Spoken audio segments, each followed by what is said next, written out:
Boa noite, graça e paz de Jesus. Hoje é a última vez desse vídeo. É o último capítulo desta série, Viva com Propósito. O poder da visão. Ao longo desses 5 episódios, cadê a tela? Nós vimos, primeira parte, o poder da visão, viva com propósito e mude realidades. Depois, conquiste novos desafios. Depois, viva com propósito como elemento de edificação. Domingo passado, penúltimo capítulo, uma comunidade de impacto. O propósito de sermos uma comunidade que impacta, que causa diferença. E hoje, viva com propósito e compartilhe o seu propósito. Amém? É isso que nós vamos ver hoje. Abra sua Bíblia em Mateus capítulo 28. Quero ler com você a partir do versículo 16. Mateus 28, 16.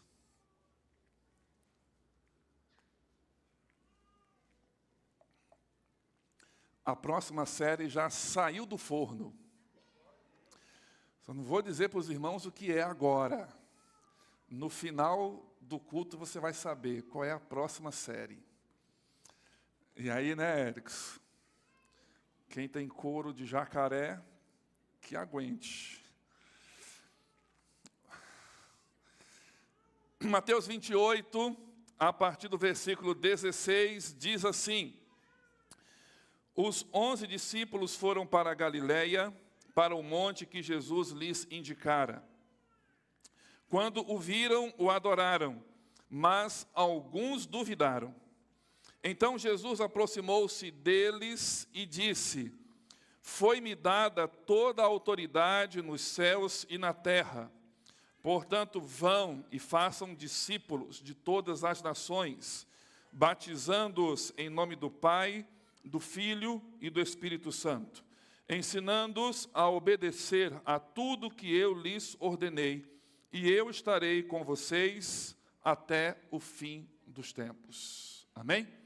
Vamos orar ao Senhor? Feche os seus olhos aí onde você está. Senhor, nós te damos graças por essa noite e bendizemos o teu santo nome, por tudo que o Senhor já nos deu de oportunidade, de privilégio alegre em estar na tua casa. Nós te bendizemos pela presença de cada um dos irmãos e irmãs, os nossos convidados, amigos que estão aqui essa noite. E nós pedimos ao Senhor que o teu Espírito Santo tenha liberdade para falar ao coração de cada um de nós. Afeta nessa noite a nossa existência com o poder da tua palavra.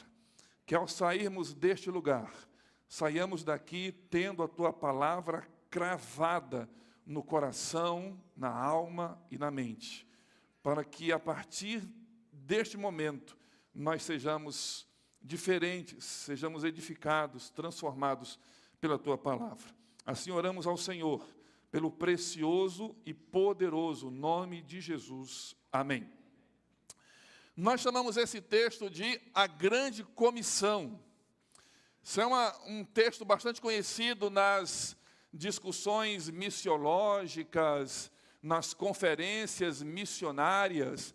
Esse é um texto bastante conhecido, o texto em que Jesus, antes de subir ao monte, ele reúne os seus discípulos e delega, ele comissiona, ele dá esta ordem imperativa aos seus discípulos. Não é uma sugestão, não é uma opção, não é uma possibilidade para quando nós estivermos de férias, não é uma tarefa feita ocasionalmente, nada disso.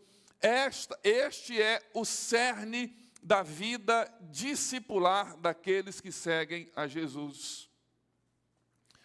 Viver com Ele, aprender dEle e fazer novos discípulos.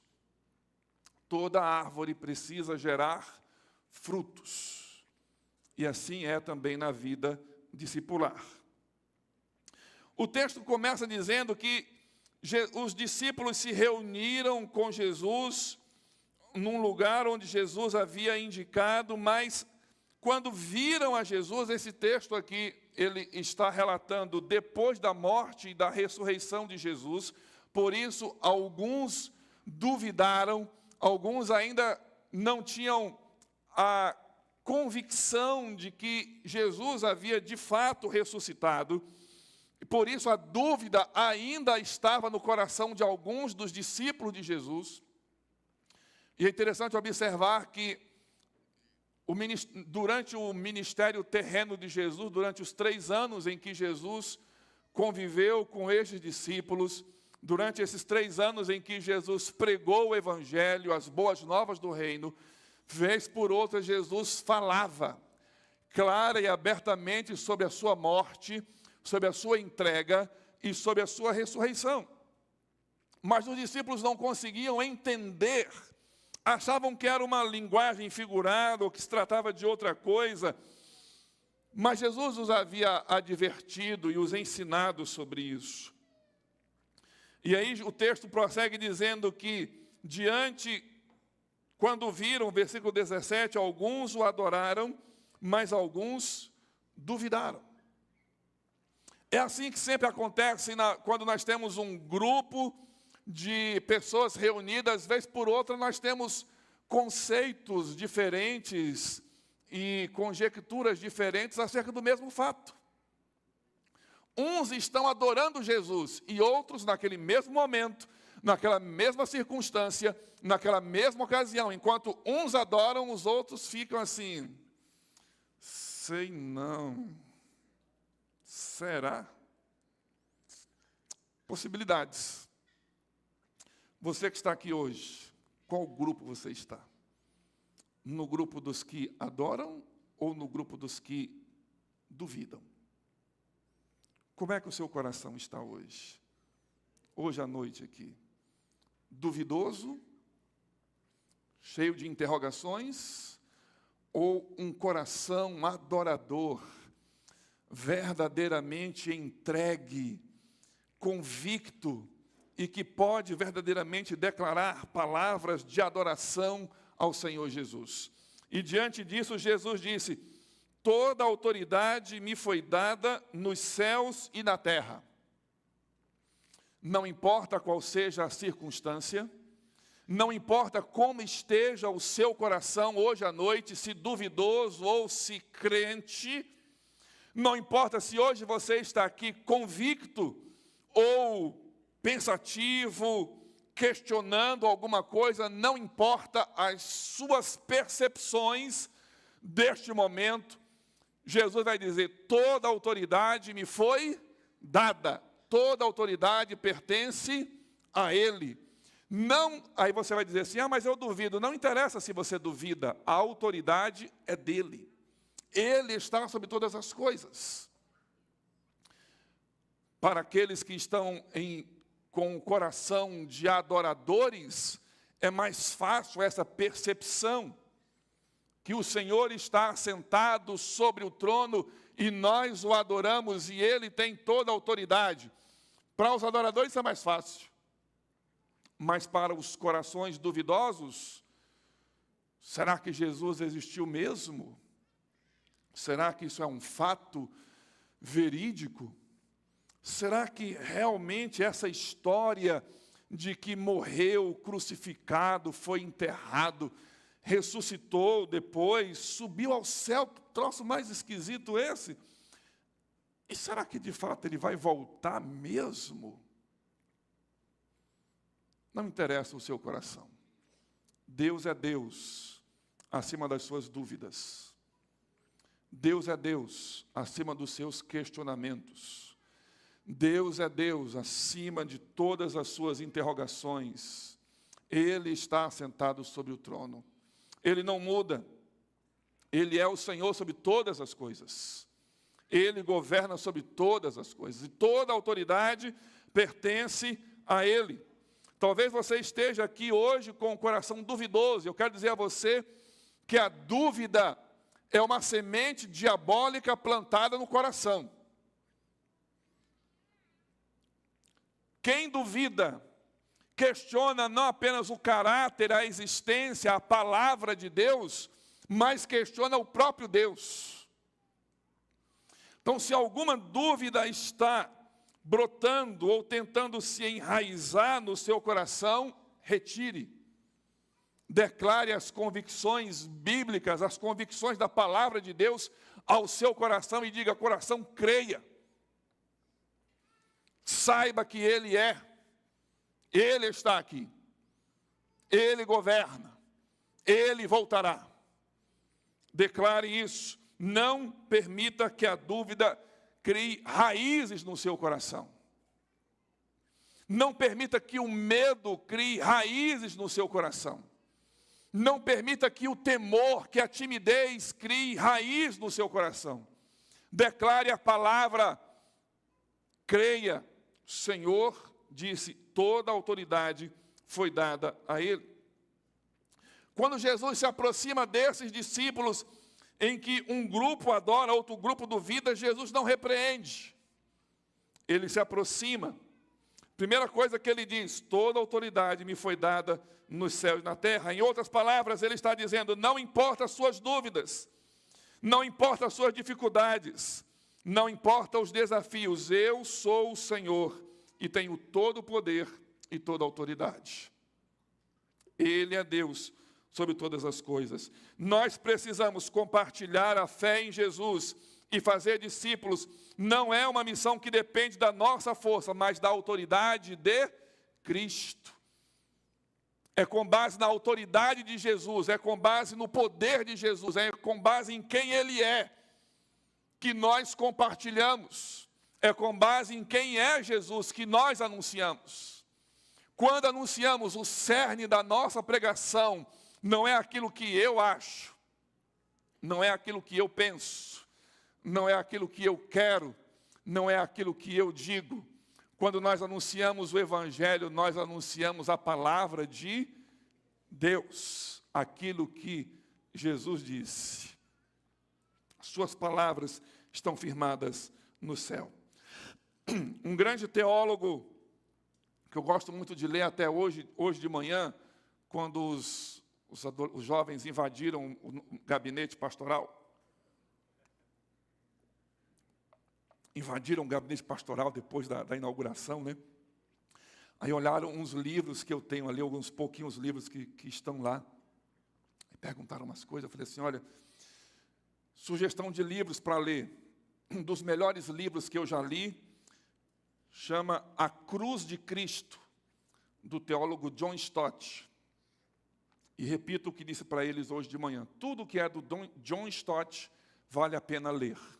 Sem dúvida, E John Stott disse: a grande comissão não é uma sugestão para os fortes, ou uma opção para os entusiastas. É um mandato para todos os discípulos de Jesus, de todas as épocas e em todos os lugares. A autoridade de Jesus, todo o poder no céu e na terra, garante legitimidade de nossa missão e o sucesso de sua realização. É um mandato que nós recebemos dele. É uma ordem que nós recebemos dele. Interessante como a gente gasta tanto tempo falando de política. A gente gasta tanto tempo falando de fulano que é, fulano que era, do outro que manda, do outro que desmanda, do outro que tem que ser preso, do outro que foi preso. A gente gasta tanto tempo falando de futebol, tanto tempo falando de tantas coisas inúteis, e pouco tempo falando sobre Jesus. Reorganize suas demandas, reorganize suas prioridades, comece a falar de coisas que edificam. Tim Keller, outro teólogo também bastante bom de ler: a autoridade de Jesus é o fundamento do nosso trabalho missionário. Ele não nos envia sem poder, mas como seus representantes. O evangelismo não é um esforço humano para convencer pessoas, mas a proclamação da verdade de um rei que tem toda a autoridade. Quando anunciamos o Evangelho, anunciamos as palavras de um rei, não o rei Charles da Inglaterra, ou outro qualquer. Anunciamos as palavras do Rei dos Reis, o Senhor dos Senhores, o Senhor Jesus. As suas palavras estão firmadas nos céus. As suas palavras são a verdade. Segundo lugar, meus irmãos, nesse texto nós encontramos também Jesus declarando ou dando aos seus discípulos a missão de fazer discípulos. Jesus disse, depois de afirmar sua autoridade, Jesus dá a ordem. Portanto, vão e façam discípulos de todas as nações. Pensem comigo, nossa igreja, essa igreja, não foi chamada para ser um clube social, um lugar de entretenimento, nem mesmo um refúgio para fugirmos do mundo. Não é esse o propósito dessa igreja.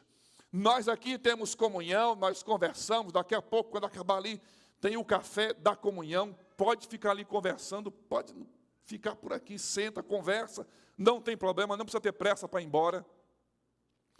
Mas precisamos entender que a igreja é mais do que isso. Nós somos um posto avançado do reino de Deus. Fomos chamados a sair, a ir. O objetivo não é simplesmente fazer conversões, mas fazer discípulos. A igreja não é um clube de convivência, é um clube, ou não é um clube de relacionamentos, não é um lugar de entretenimento, é uma agência propagadora do Evangelho para fazer discípulos de Jesus. Quem aqui está, precisa entender que aqui está como discípulo de Jesus. Essa palavra é bastante peculiar do nosso meio evangélico, né? Discípulo. A palavra discípulo, no grego, quer dizer aprendiz, é discípulos, no grego. E no hebraico é talmidim. Talmidim e essas duas palavras, tanto o discípulos como o talmidim, significam aluno, aprendiz, aquele que anda junto do seu mestre. E é interessante que havia na tradição rabínica, na época de Jesus, um ditado que se dizia muito aos talmidins, aos discípulos dos mestres, dizia-se muito, cubra-se com a poeira do seu mestre. Cubra-se com a poeira do seu mestre. Os discípulos deveriam andar tão próximo dos seus mestres, seguindo-os tão de perto, que o caminhar da poeira, o caminhar do mestre levantava poeira e os discípulos de tão perto que estavam dos seus mestres, seriam cobertos com a poeira do seu mestre.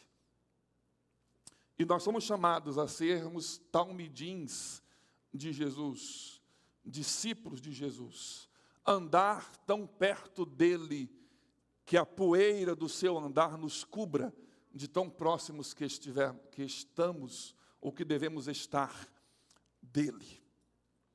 Onde, seguindo as suas pegadas, como o pai que caminha na praia e deixa as suas pegadas, e o filho vem atrás depois querendo colocar os seus pezinhos aonde o pai fincou as suas pegadas, assim somos nós, como discípulos de Jesus, pisando onde ele deixou as suas marcas, das suas pegadas, porque nós somos seus discípulos.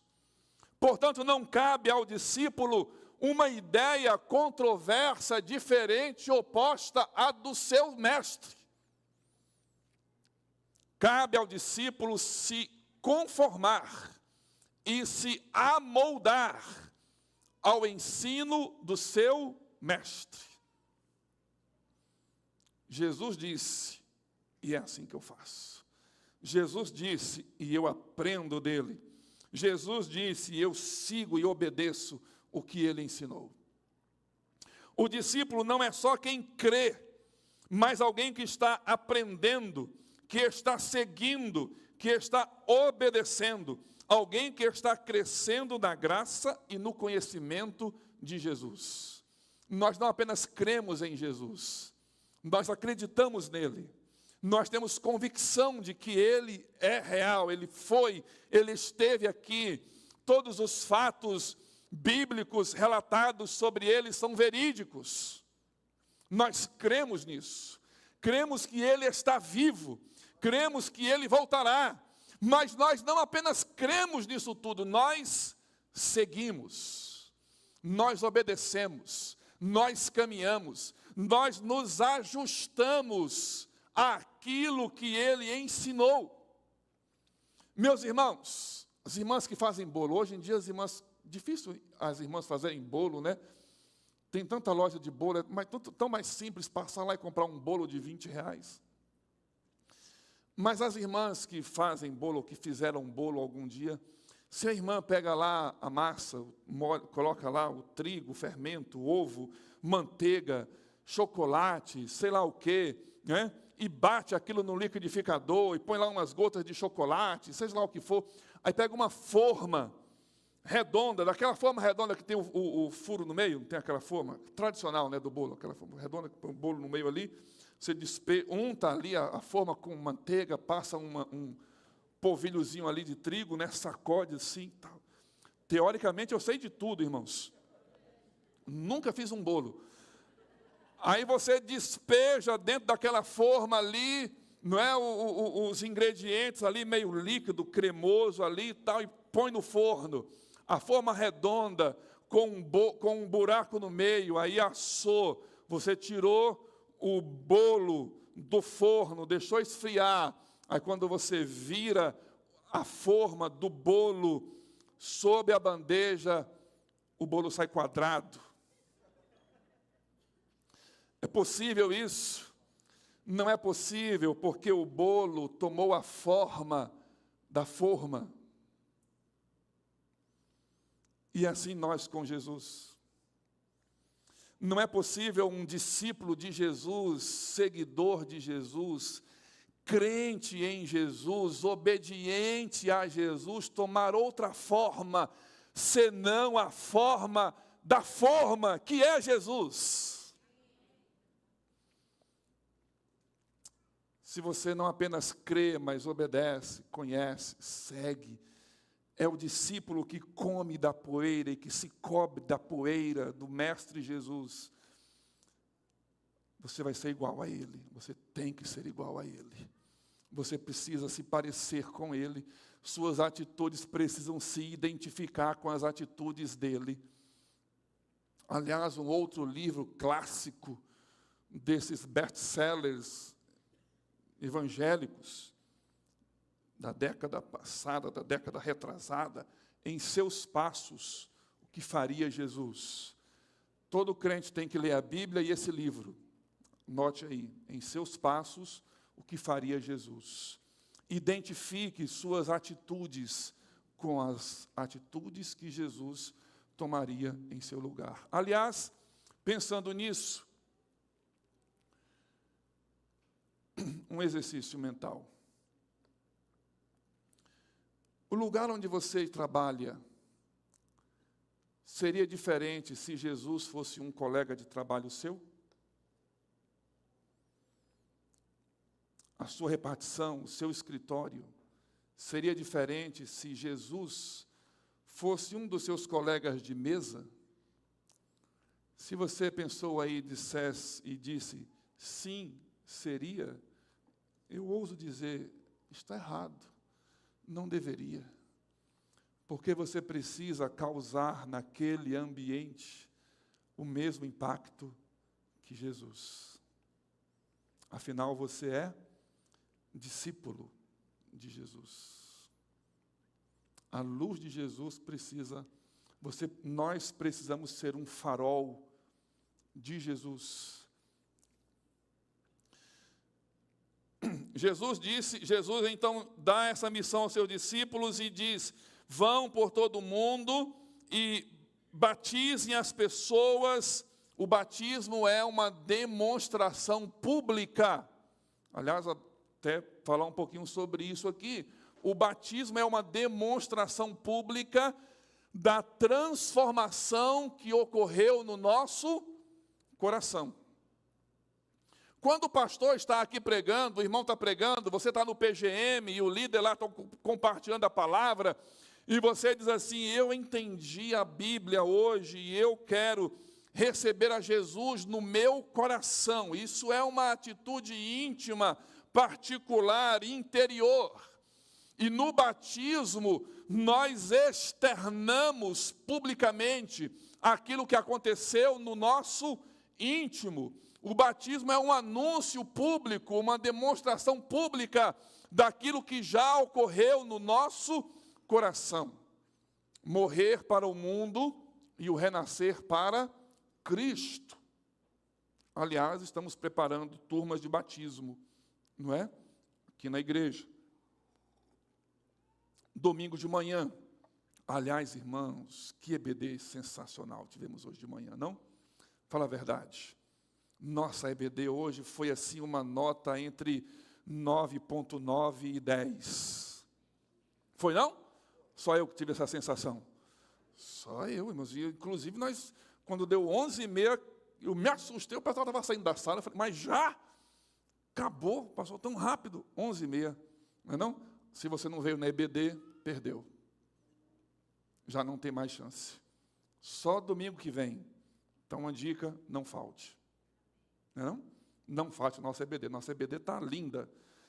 Vai ficar mais bonita quando você vier aqui conosco.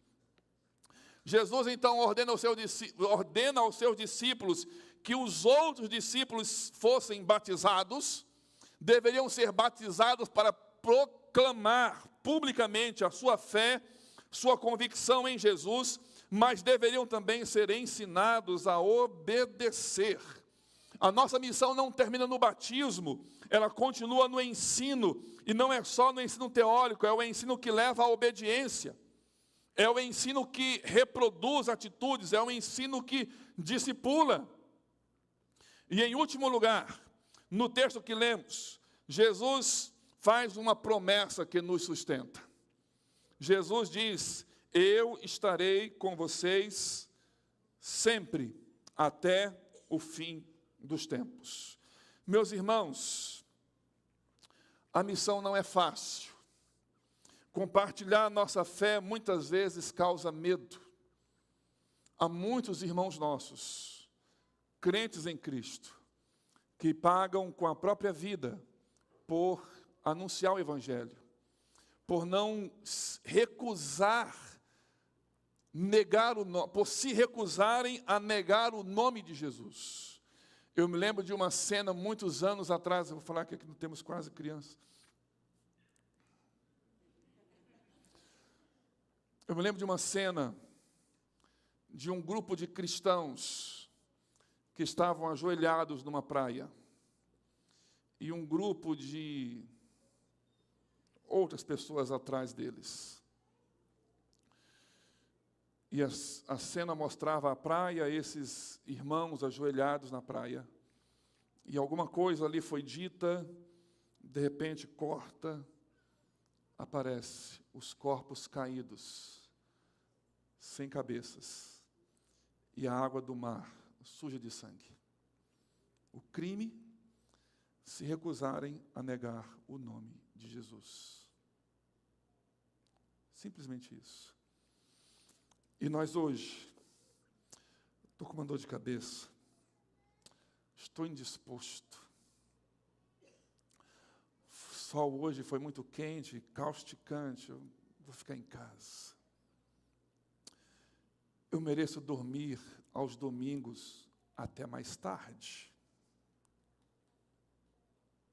Não? Eu preciso arrumar a casa. Eu preciso lavar o carro. Eu preciso organizar essa garagem. Eu preciso, ou eu quero ir para uma praia na beira do rio. Que vida fácil a nossa. Alguém falou certa vez com o pastor Hernandes Dias Lopes, conhecem, né? pastor Hernandes Dias Lopes. Todo mundo, todo crente conhece pastor Hernandes Dias Lopes. Alguém falou com ele assim: pastor Hernandes, eu acho que se houver perseguição no Brasil, os crentes serão melhores. Ele falou, é o contrário. Se os crentes forem melhores, haverá perseguição no Brasil. A nossa vida é muito fácil, irmãos. Ser crente é muito fácil. A gente pode comprar uma camisa e dizer, Jesus, my Lord, tranquilamente. A gente pode fazer uma tatuagem, andar com uma cruz no pescoço, tranquilamente pela rua. Você pode pegar a sua Bíblia, como faziam os crentes de antigamente, colocar embaixo do braço. Os crentes de hoje não fazem isso, né? As Bíblias dos crentes hoje estão no celular. Mas os crentes de antigamente colocavam a Bíblia embaixo do braço e andavam pelas ruas e iam para as suas igrejas. E nós podemos fazer isso hoje tranquila e abertamente. Que coisa fácil. Entretanto, vivemos uma superficialidade monstruosa do Evangelho, enorme. Crentes fracos na fé. Promessa de Jesus, eu estarei com vocês até o final dos tempos. Essa promessa não é condicional, não depende do nosso desempenho.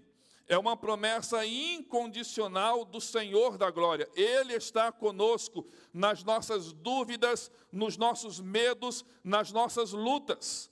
Ele está conosco quando pregamos o Evangelho no nosso bairro, no trabalho, na nossa casa, na família, na viagem, em qualquer lugar, Ele está conosco. Já falei aqui para os irmãos e vou falar de novo, eu vou repetir isso muitas e muitas vezes, aqui os irmãos vão me ver repetindo isso. Eu gosto demais do Salmo. Qual é o Salmo que eu mais gosto? Alguém já aprendeu? Só aprenderam o que eu gosto de bolo de milho, os irmãos já sabem. Bolo de milho e cafezinho preto quente. O salmo que eu mais gosto é o Salmo 139. Eu acho as declarações daquele salmo extraordinárias. E numa parte daquele salmo, o salmista diz assim: Senhor, para onde eu fugirei do teu espírito? Se eu subir aos céus, o Senhor estará lá. Se eu descer no mais profundo abismo, ali o Senhor estará. Se eu tomar as asas da alvorada e voar por mais distante do horizonte, ainda lá, a tua destra me acompanhará e a tua mão me sustentará. O Senhor está em qualquer lugar. Naquela noite de lágrimas roladas no travesseiro, o Senhor estava. Naquela sala escura de solidão no hospital, esperando um resultado, o Senhor estava. Naquela viagem sozinha, dirigindo um carro pela madrugada, o Senhor é o companheiro no banco ao lado. Ele está. Em qualquer lugar, em qualquer momento, Ele está.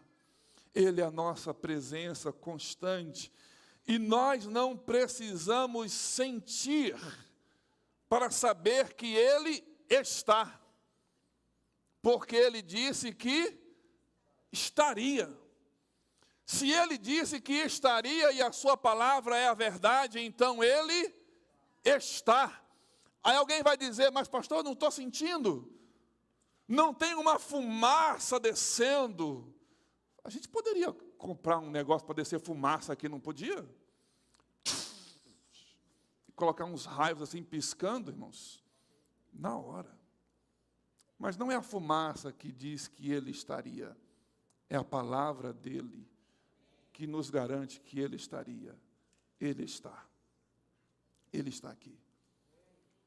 Ele nos acompanha, Ele está ao nosso lado. Dietrich Bonhoeffer, um teólogo alemão, que eu gosto demais, disse: aqueles que são enviados na grande comissão são enviados com a promessa de uma presença divina. Cristo nos envia e também nos acompanha. A sua presença é a sua presença que torna o discipulado e a missão possível. O Senhor está conosco. Ele não nos manda ir sozinho. Ele diz: vão e façam discípulos de todas as nações e eu estarei com vocês. Na nossa jornada Ele está conosco. Na nossa caminhada Ele está ao nosso lado. Qualquer momento em que você possa pensar, em que você se sentir só, diga a si mesmo: Ele disse que estaria aqui. Ele está aqui. Ele está aqui.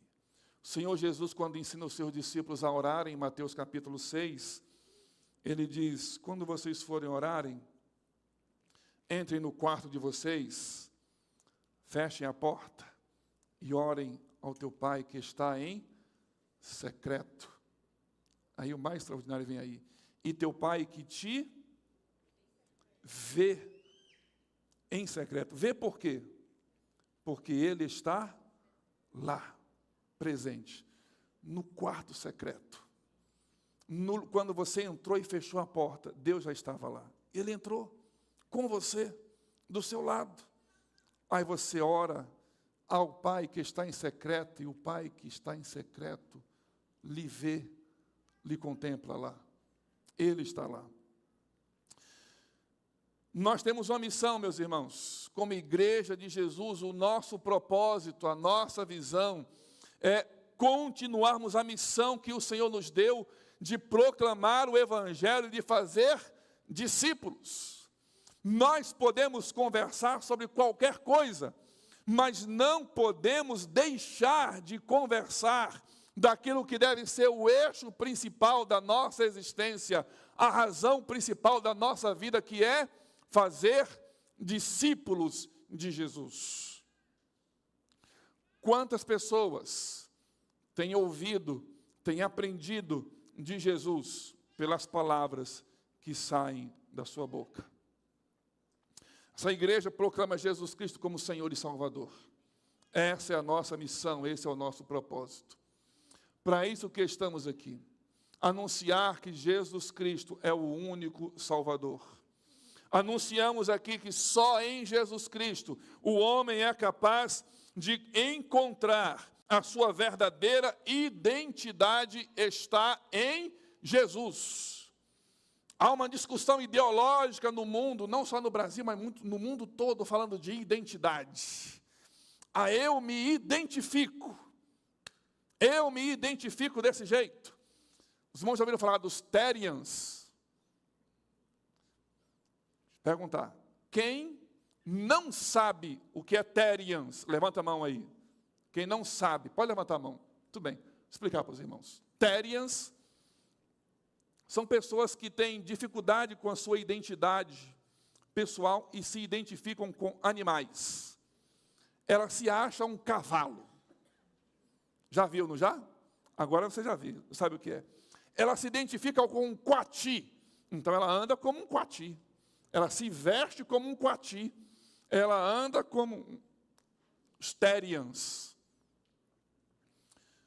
Nessa Babilônia doida, louca, de falta de identidade, nós anunciamos que a nossa verdadeira identidade está em Jesus.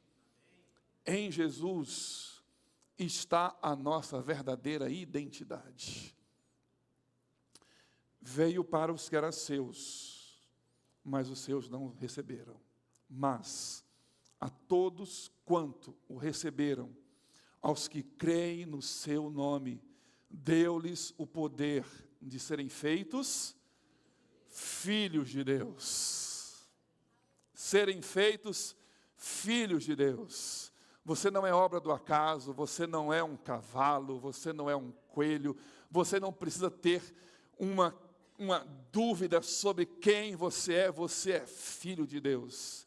Se você tem Jesus no seu coração, se você recebeu Jesus como Senhor da sua vida, a Bíblia diz que a todos aqueles que o receberam, Ele deu o poder de serem feitos filhos de Deus.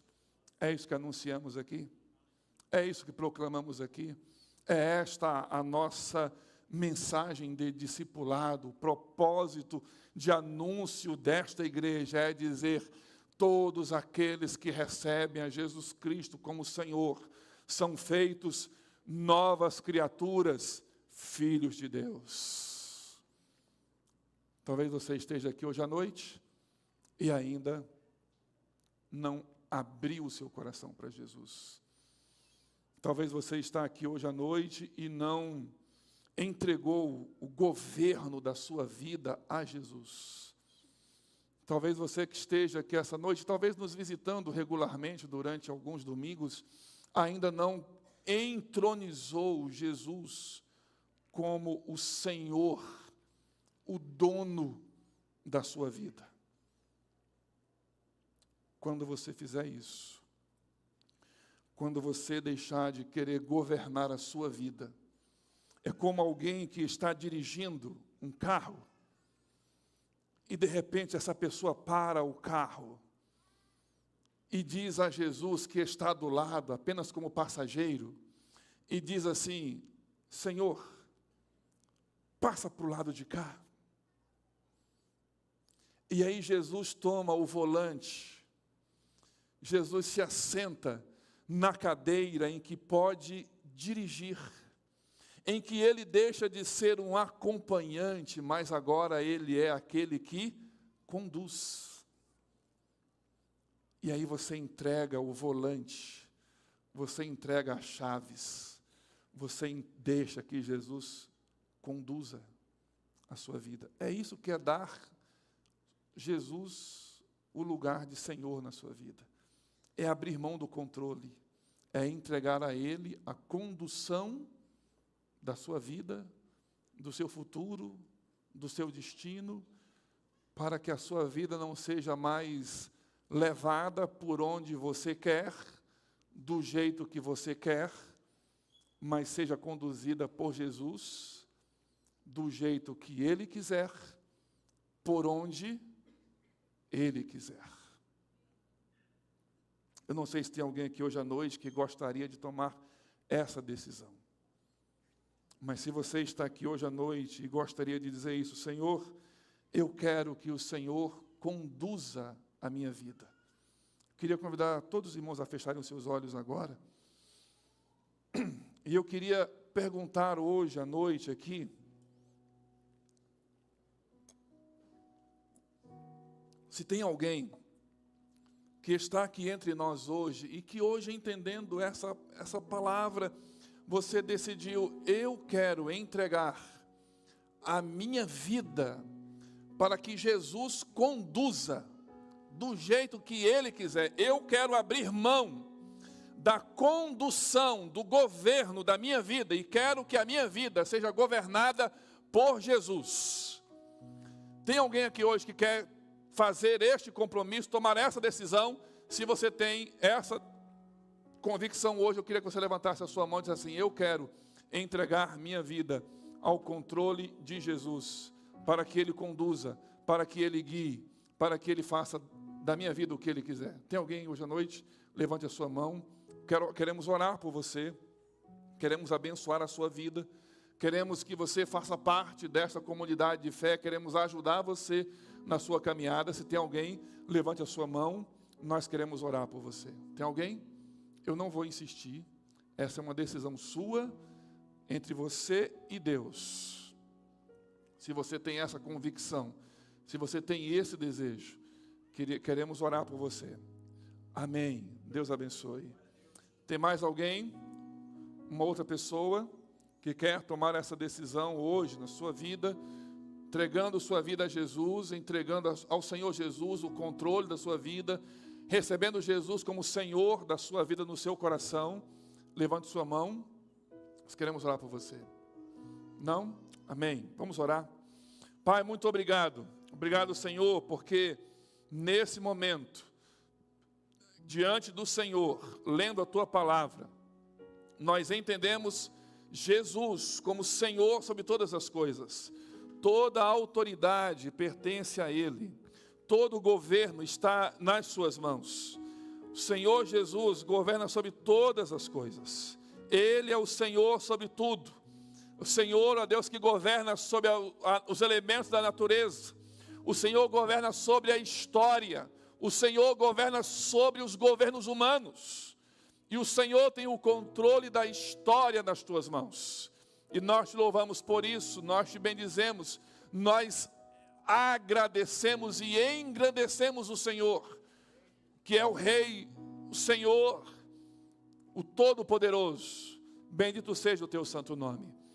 Agradecemos ao Senhor pela vida e pela existência dessa igreja, por cada irmão e irmã que compõe este corpo, como discípulos do Senhor, imbuídos pelo próprio Senhor, da tarefa de pregar o Evangelho, de anunciar a Tua palavra, de fazer outros discípulos. Nós aqui estamos e queremos cumprir a missão que o Senhor nos deu, até o dia que nos encontrarmos contigo. Nos abençoa, Senhor. Tira de nós todo medo, todo embaraço, toda vergonha, toda timidez. E dá-nos convicção, ousadia. Dá-nos, ó Deus, entendimento. Coloca em nosso coração um incômodo crescente por falar de Jesus. Nós te pedimos isso. Nos abençoa, Pai. Toma conta da nossa vida, nos guarda, nos orienta em todas as coisas. Nós te oramos e te agradecemos. Em nome de Jesus. Amém. Amém. Pela última vez o vídeo. Viva com propósito.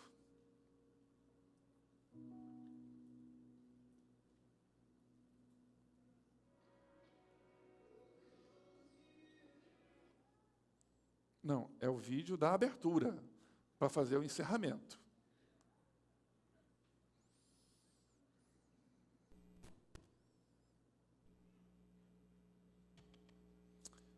Isso aí foi produção nossa, viu, irmãos? O pessoal da mídia da nossa igreja, não foi Spielberg, não. Foi nosso pessoal que fez isso aí.